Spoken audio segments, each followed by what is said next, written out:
자, 여러분 안녕하세요. 오늘 제가 광주 출신 천재 음악가 정율성.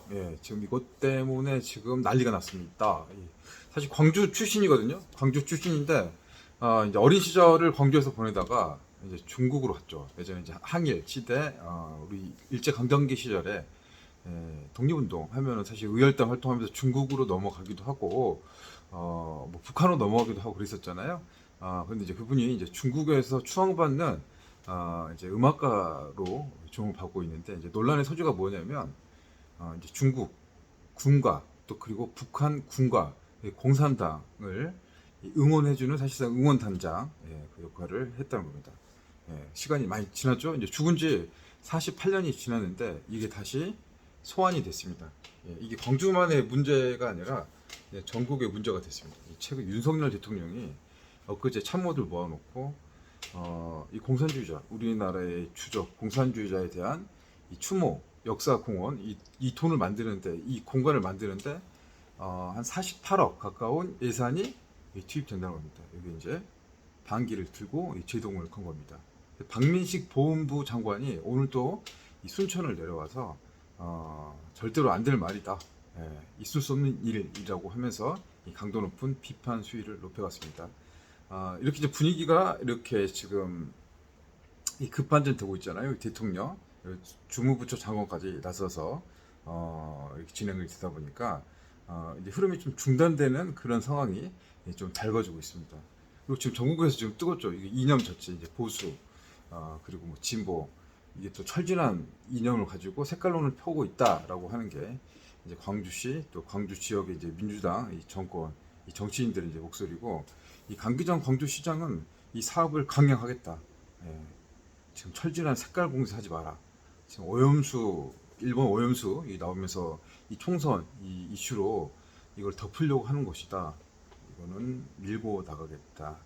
그리고 이 정율성이란 이 음악가의 이 사업이 1, 2년 이렇게 지나서 한 게 아니다. 이미 20여 년 전, 그러니까 노태우 대통령 시절에도 이 관련 사업들 이어져 왔었고, 이게 이제 문화와 우리의 역사와 시대적 아픔으로 해석을 해야지, 이거를 정치 공세화해서 이 정치적 또 총선을 겨냥한 이 표 마련해서는 안 된다라고 이야기했습니다.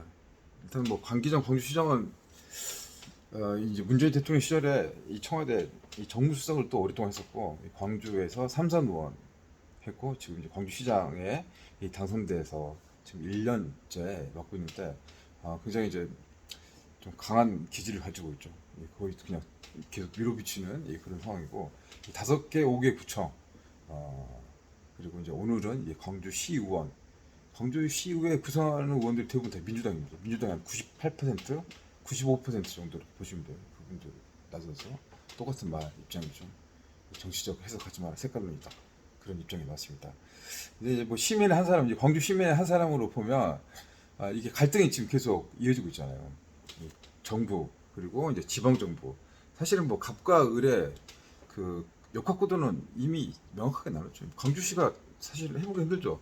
그 전에 이제 이 민주당 정권이 있었다면 사실 이제 뭐 사업들도 조금 이제 잘 되고 좀 밀어주고 당겨주는 게 사실 없지 않아 있었죠. 예산도 좀 많았었는데 지금은 연결 통로가 많이 없습니다. 민주당 의원들이 국회의원들이지만 사실상 존재감이 별로 없다라는 게 이제 현장의 반응이죠. 침묵하고 있고, 이제 청선 얼마 안 남으면 이제 물갈이론이 굉장히 높게 나타나고 있거든요. 광주 그리고 전남에 있는 대부분의 민주당 의원은 이제 교체 대상이 되어야 된다, 다 바꿔야 된다라고 하는 그런 바람 여론들이 상당히 많이 있습니다.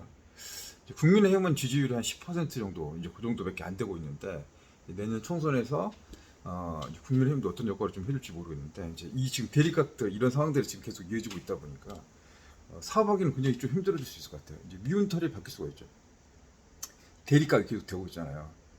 위에서 봤을 때는 어떻게 생각할까요? 이제 보는 눈은 다 비슷한데 참 이게 이제 어려운 문제 같은데, 이런 문제들이 계속 터지고 이 논란은 계속 확산되고 있어요. 정일성 논란. 몰랐던 사람들도 정일성 텔레비전 뉴스 신문 나오니까 이제 보게 되고 생각을 하게 되잖아요. 사실 저도 잘 몰랐고 별로 관심 없었는데 이 같은 일이 꽤 오래전부터 나타나고 있었고 진행되고 있었다. 근데 이게 이제 해소가 안 된 상황에서 이제 지금 문제가 막 터지면서 솔직히 이제 정치 이슈화로 지금 돼가고 있는 상황. 그런 상황에서 이 문제를 어떻게 해소해야 돼야 되냐. 사실 정치도 그렇고 사실 먹고 살기가 힘들죠. 이 자영업 오늘 뉴스 봤더니 지금 난리더라고요. 지금 9월 달에 이 자영업 대출 지금 코로나 대출 받았던 게 이제 9월 달에 다시 상환 도래가 되는데 이제 봐주고 연장해 준 거죠. 나라 돈이 없고 허리띠를 졸라매다 보니까 돈 갚아라. 근데 이제 갚을 수 있는 상황이 아닌 것 같아요. 지금 자영업 현금 돈들이 안 돌아오고 있잖아요. 경기가 침체되고 어렵고 폐업도 늘고 지금 자영업 사장님들 보니까 다 죽으려고 하더라고요. 이렇게 이제 이 어려워지는 그런 상황 속에서 이제 광주에서 이제 이런 이제 정치가 정치 문제가 이제 부각이 되고 이게 이제 먹고 사는 문제가 사실 중요하게 생각하는 이슈가 돼야 되는데 이제 이런 문제가 좀 터진 상황에서 어떻게 이제 해석을 해야 될지 이 바라보는 관점들 어떻게 해야 될지 여러분들 한번 좀 인사이트 가지고 한번 생각해 보자라는 차원에서 정율성 논란 그런 제 생각들을 잠깐 말씀을 드렸습니다. 자, 그러면 저는 다음 시간에 또 뵙도록 하고요. 여러분들 편안한 시간 보내시기 바랍니다. 감사합니다.